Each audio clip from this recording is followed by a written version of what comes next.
আসসালামু আলাইকুম। ফার্স্ট 24 টিভিতে আপনাদের স্বাগতম। বিস্তারিত দেখছেন আমাদের প্রতিনিধির পাঠানো তথ্যচিত্রে। আমরা এটাই শুনতেছি, কাগজ চলতেছে, একটার পর একটা কাগজ যাচ্ছে। সুনামগঞ্জ জেলায় হেলথ অ্যাসিস্ট্যান্ট অ্যাসোসিয়েশনের পক্ষ থেকে ৬ দফা দাবি বাস্তবায়নের জন্য কর্মবিরতি ও মানববন্ধন অনুষ্ঠিত। বাংলাদেশ হেলথ অ্যাসিস্ট্যান্ট অ্যাসোসিয়েশনের কেন্দ্রীয় দাবি বাস্তবায়ন সমন্বয় পরিষদের কর্মসূচির অংশ হিসেবে প্রস্তাবিত ৬ দফা দাবি বাস্তবায়নে সুনামগঞ্জ জেলা হেলথ অ্যাসিস্ট্যান্ট অ্যাসোসিয়েশন কর্মবিরতি ও মানববন্ধন কর্মসূচি পালন করা হয়েছে। আজ মঙ্গলবার সকাল ১১টা থেকে দুপুর ১টা পর্যন্ত সিভিল সার্জন কার্যালয়ের সামনে স্বাস্থ্য সহকারীরা ৩ ঘণ্টাব্যাপী কর্মবিরতি পালন করে।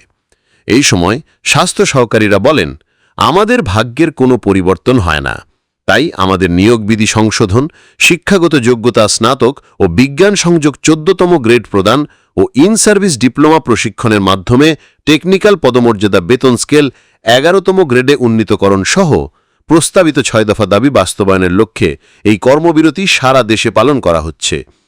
দাবিগুলো দ্রুত বাস্তবায়ন না করা হলে আগামী ১ সেপ্টেম্বরের থেকে সকল এপিআই সহ সকল কার্যক্রম বাস্তবায়ন বন্ধের ঘোষণা দেন তারা।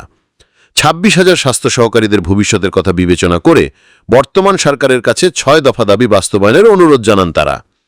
এই সময় বক্তব্য রাখেন বাংলাদেশ হেলথ অ্যাসিস্ট্যান্ট অ্যাসোসিয়েশন সদর উপজেলা শাখার সভাপতি ফরিদুল ইসলাম সোহেল, সংগঠন উপদেষ্টা শহীদুল কবির চৌধুরী, মুজাহিদ মিয়া, পরিমল তালুকদার।